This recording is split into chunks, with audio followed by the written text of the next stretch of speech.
بسم اللہ الرحمن الرحیم۔ آج میں اپنی بات کی ابتدا ایک جملے سے کرتا ہوں۔ وہ جملہ دینی حلقوں کے اندر بہت زیادہ بولا جاتا اور بہت ہی مشہور۔ وہ جملہ یہ ہے کہ اللہ تعالیٰ نے انسان کے لیے دنیا اور آخرت کی کامیابی اور ترقی اپنے دین کے اندر رکھی۔ بلا شبہ یہ جملہ درست ہے، لیکن بیان کرنے والے متعین صورت کے اندر نہیں بتلاتے کہ کس طریقے پر انسان کے لیے ترقی جو ہے دنیا آخرت کی وہ دین کے اندر کس طریقے پر رکھی۔ بار بار اس جملے کو دہرایا جاتا ہے۔ اس سے لوگوں کا ذہن دوسرا بن جاتا ہے۔ جب کوئی چیز متعین بیان نہ کی جائے تو لوگ اپنے طور پر سمجھ لیتے ہیں، وہ نماز روزے کے اندر لگ جاتے ہیں، لیکن اپنے معاملات کے اندر، کاروباری معاملات کے اندر، دوسرے اور چیزوں کے اندر وہی اصول اپناتے ہیں جو ان کے ذہن کے اندر آتا ہے۔ جھوٹ بولنا، دھوکہ دینا، اور کسی وجہ سے اگر ترقی کر جاتے ہیں تو پھر کہتے ہیں کہ دیکھو ہم دین کے اندر لگے ہوئے ہیں، اللہ تعالیٰ نے ہمیں ترقی دی تھی۔ تو اس جملے کا یہ مطلب نہیں ہے۔ دین کے اندر یا دین پر چلنا، اس کے ذریعے ترقی، اس سے مراد ہے دینی اصول پر عمل کرنا۔ دینی اصول پر عمل کرے گا تو اللہ تعالیٰ دنیا اور آخرت کے اندر اسے اونچا مقام دے گا، ترقی دے گا۔ اور دینی اصول کے بارے میں یہ طریقہ ہے خدا کا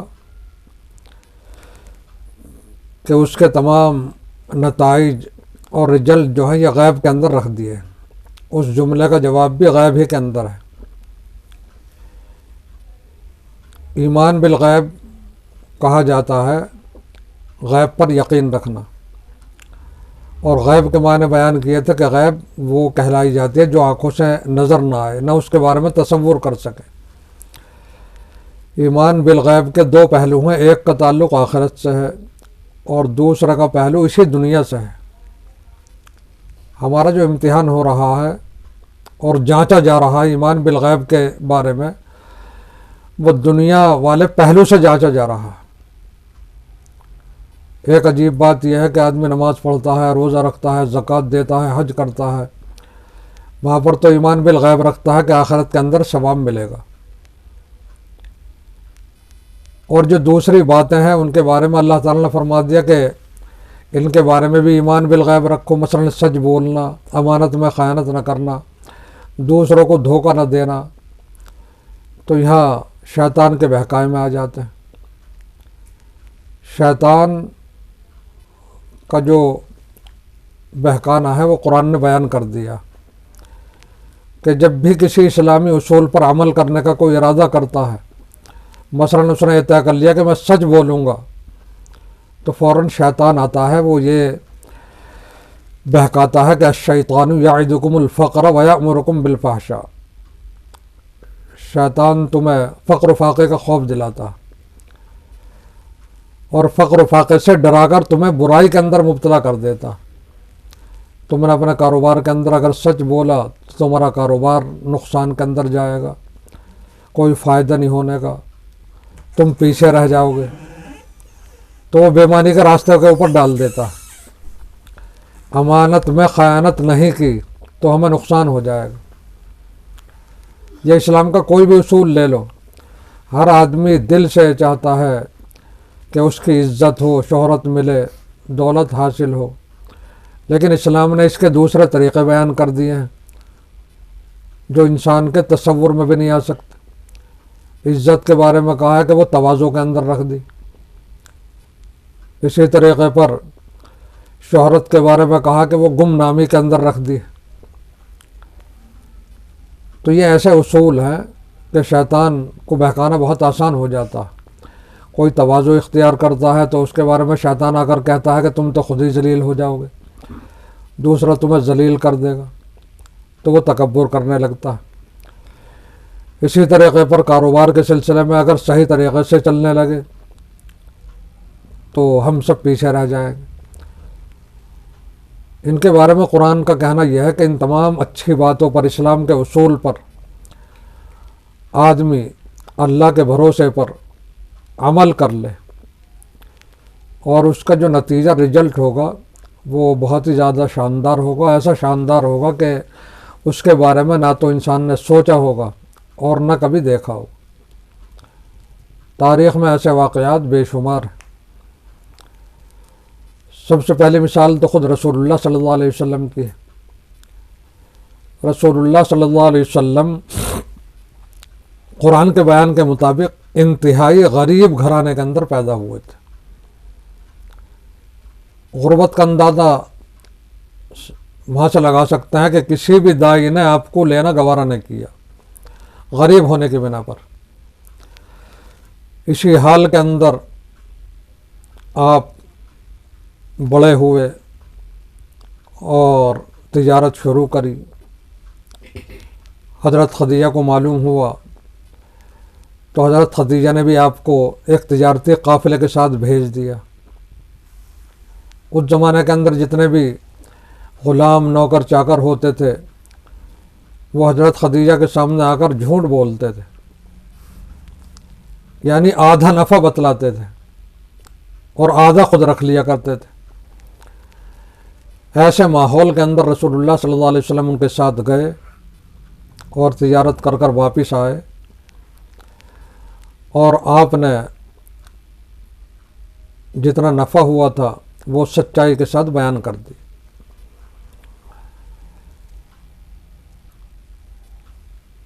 اس کا اثر یہ ہوا کہ حضرت خدیجہ بہت زیادہ متاثر ہوئی اور فوراً نکاح کا پیغام بھیج دی۔ یہاں غور کرنے کی بات یہ ہے جو ہمارے لیے سبق ہے کہ اس وقت رسول اللہ صلی اللہ علیہ وسلم کی عمر 25 سال کی تھی، 25 سالہ نوجوان۔ ایسا 25 سالہ نوجوان کہ جو معاشی اعتبار سے بھی غریب اور دوسرے غیر شادی شدہ اور تیسرے اور بھی بہت ساری ضروریات۔ تو ایک 25 سالہ نوجوان کے اندر جو جذبات ہوتے ہیں وہ یہ ہوتے ہیں کہ ابھی تو میری شادی ہونی ہے، ابھی مجھے مکان بنانا ہے، ابھی مجھے اور کاروبار کرنا ہے۔ اگر یہ ملازمت کرتا رہوں گا اور اس کے اندر بے ایمانی نہیں کرنے کا تو کس طریقے پر وہ اخراجات پورے ہوں گے۔ اور رسول اللہ صلی اللہ علیہ وسلم کے لیے ماحول بھی سازگار تھا، یعنی ساتھی بھی تعاون کر سکتے تھے، تعاون کر رہے تھے، لیکن آپ نے ان تمام خطرات کو نظر انداز کر دیا اور کہ جو ملے گا اسی پر اکتفا۔ تو آپ دیکھیں کہ پیغمبر کے سامنے اتنے مسائل تھے، خود کی شادی کرنا، خود کا مکان ہونا، خود کا کاروبار ہونا۔ ایسے میں شیطان یہی ڈال سکتا تھا کہ بے ایمانی کر کے جلدی سے مالدار بن جاؤ، لیکن رسول اللہ صلی اللہ علیہ وسلم نے ان تمام خطرات کو نظر انداز کیا، اور جو حکم تھا سچ بولنے کا وہ آپ نے سچائی کے ساتھ حضرت خدیجہ کو پورا واقعہ بیان کر دیا اور بتلا دیا کتنا نفع ہوا۔ اس صورت میں انہیں بہت معمولی سی اجرت ملتی جس کے اندر گھر کا خرچہ بھی نہیں چل سکتا تھا۔ تو انسانی سوچ تو یہاں تک ہوتی ہے، لیکن اس سچ بولنے کا رزلٹ کیا نکلے گا یہ کسی کو نہیں پتہ تھا، نہ کوئی تصور کر سکتا تھا، نہ رسول اللہ صلی اللہ علیہ وسلم سوچ سکتے تھے کہ اس سچ بولنے کا رزلٹ یہ نکلا کہ حضرت خدیجہ نے جو مکے کی سب سے زیادہ مالدار خاتون تھی نکاح کا پیغام بھجوا دیا اور آپ سے شادی کر لی، نکاح ہو گیا۔ تو اب یہ دیکھیں کہ سچ بولتے ہی رسول اللہ صلی اللہ علیہ وسلم کو مکان بھی مل گیا، شادی بھی ہو گئی، اور اللہ تعالیٰ نے ایک دم سے مال بھی دے دیا، کیونکہ بیوی کا مال شوہر کا مال ہوتا ہے۔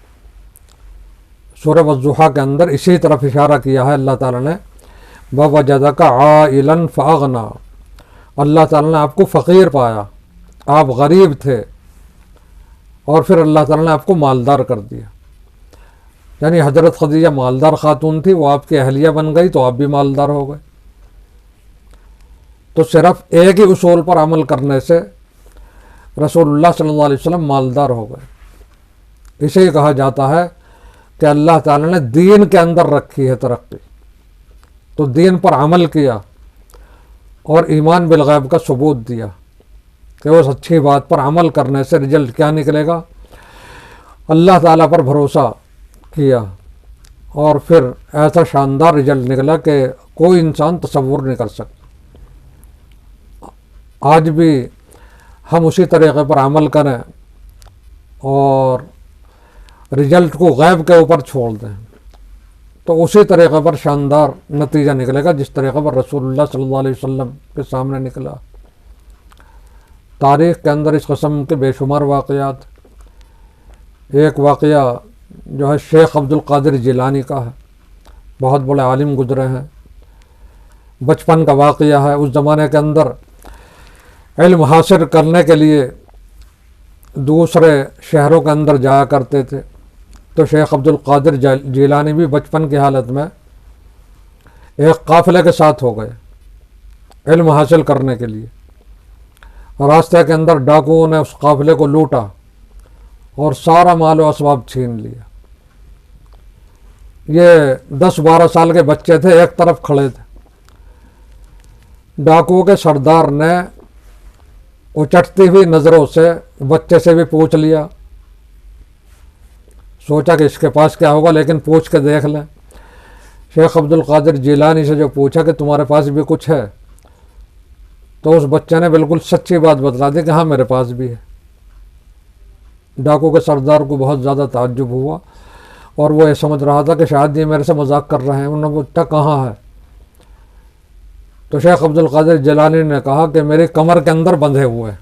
اس زمانے کے اندر چلتے ہوئے والدہ جو ہیں وہ پیسے وغیرہ کمر کے اندر باندھ دیا کرتی تھی. جب کھول کے دیکھا تو واقعی پیسے تھے. تو ڈاکو کے سردار کو بہت زیادہ تعجب ہوا. اس نے پوچھا کہ تیرے لیے امکان تھا اس بات کا کہ تو بچ جاتا، اپنے پیسے بچا لیتا جھوٹ بول کر، لیکن تو نے ایسا کیوں کیا؟ تو نے سچی بات کیوں بتلا دی؟ تو انہوں نے جواب دیا کہ چلتے وقت میری والدہ نے یہ نصیحت کی تھی کہ بیٹا کسی بھی حال کے اندر جھوٹ مت بولنا، ہمیشہ سچ بولنا. تو اس لیے میں نے سچ بول دیا. شیخ عبد القادر جیلانی کے لیے گنجائش تھی کہ وہ جھوٹ بول دیتے. وہ یہ کہتے تھے کہ میرے پاس کچھ نہیں ہے.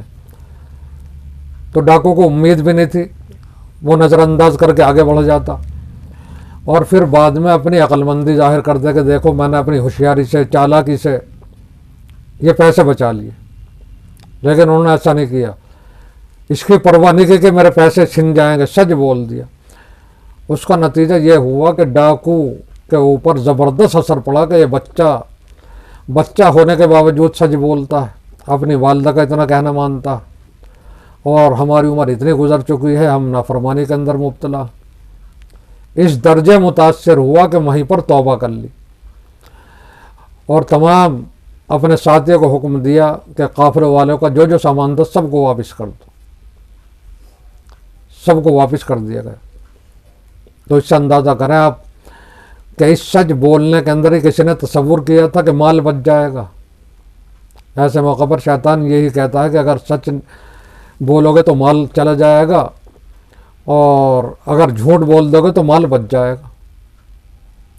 جو قرآن نے بیان کیا کہ شیطان فقر و فاقے کا خوف دلاتا ہے. لیکن انہوں نے سچ بولا اور رزلٹ کو خدا کے اوپر چھوڑ دیا. اس کا نتیجہ یہ نکلا کہ تمام کے تمام مال و اسباب واپس کر دیے گئے، محفوظ ہو گئے اور وہ خود بھی تائب ہو گئے. تو اسی لیے قرآن کے اندر یہ شرط لگائی کہ اگر کوئی قرآن سے فائدہ حاصل کرنا چاہتا ہے تو اسے ایمان بالغیب کا ثبوت دینا پڑے گا دنیا ہی کے اندر. اگر ہم دنیا ہی کے اندر ایمان بالغیب کا ثبوت دیں گے تو تب آخرت کے اندر جو ہم کہتے ہیں کہ ہم یقین رکھتے ہیں اللہ تعالیٰ پر، فرشتوں پر، جنت دوزخ پر، تب جا کر وہ معتبر ہوگا. اور دنیا کے اندر تو ہم ایمان بالغیب کے بارے میں ثبوت نہیں دے رہے اور آخرت کے بارے میں دعویٰ کر رہے ہیں تو وہ دعویٰ خارج کر دیا جائے گا. ہمیں دنیا ہی کے اندر ان چیزوں کے اندر ثبوت دینا ہے. اسے دوسرے اعتبار سے یوں بھی سمجھا جا سکتا ہے کہ اللہ تعالیٰ نے جو یہ دنیا بنائی ہے یہ اس طریقے پر بنائی ہے کہ اگر اسلامی اصولوں کے مطابق چلیں گے تو قدم قدم پر اللہ تعالیٰ کے کرشمات نظر آئیں گے. بس شرط وہی ہے کہ ان اصولوں پر عمل کرنے کے بعد میں رزلٹ کو خدا کے اوپر وہ چھوڑ دے. ایک واقعہ اور بھی لکھا ہے کہ ایک ایماندار تاجر تھا، کپڑے کی تجارت کیا کرتا تھا.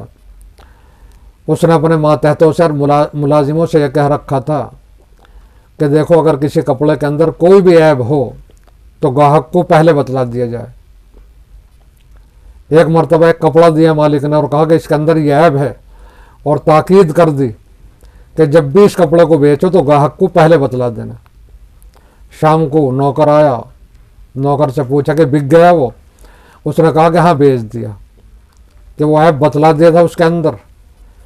نوکر نے کہا کہ نہیں، میرا یاد نہیں رہا. تو وہ بہت زیادہ پریشان ہو.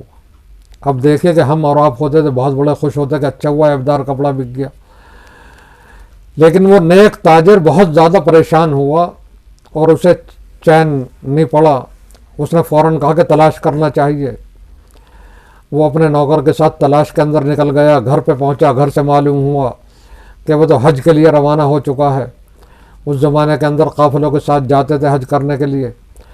وہ پتہ پوچھتا پوچھتا وہیں تک پہنچ چکا اور گاہک سے ملا اور اس سے کہا کہ بھائی کل تم نے کپڑا خریدا تھا، ہمارے عیب بتانا یاد نہیں رہا. اب ہم عیب بتانے کے لیے آئے ہیں کہ اس کے اندر یہ عیب ہے، تمہاری مرضی ہے تو لے لو، نہ مرضی ہے تو نہ لو. اس آدمی پر اتنا اثر پڑا. اس نے کہا کہ میں نے جو 1 دینار کا خریدا ہے وہ دینار لاؤ. دینار جو ہے یہ سونے کا سکہ کہلاتا ہے. اس زمانے کے اندر سونے چاندی کے سکے چلتے تھے. سونے کے سکے کو دینار اور چاندی کے سکے کو درہم کہا جاتا. تو اس نے فوراً وہ مانگا کہ جو میں نے کل تمہیں سونے کا سکہ دیا تھا وہ لاؤ.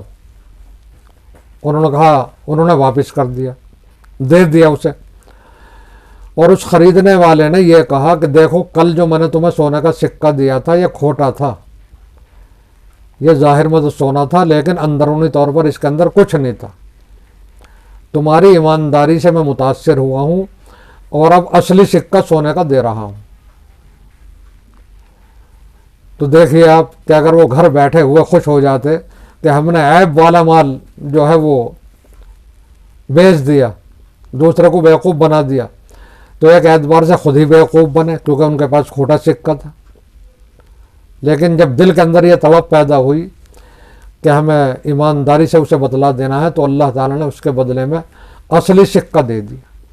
تو ثواب علیحدہ ملا اور اصلی سکہ علیحدہ ملا. تو اسی کو کہتے ہیں کہ اللہ تعالیٰ نے ترقی جو ہے وہ اپنے دین کے اندر رکھے، دنیا اور آخرت.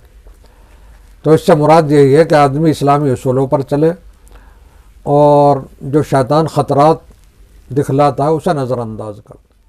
دعا کیجیے اللہ تعالیٰ عمل کی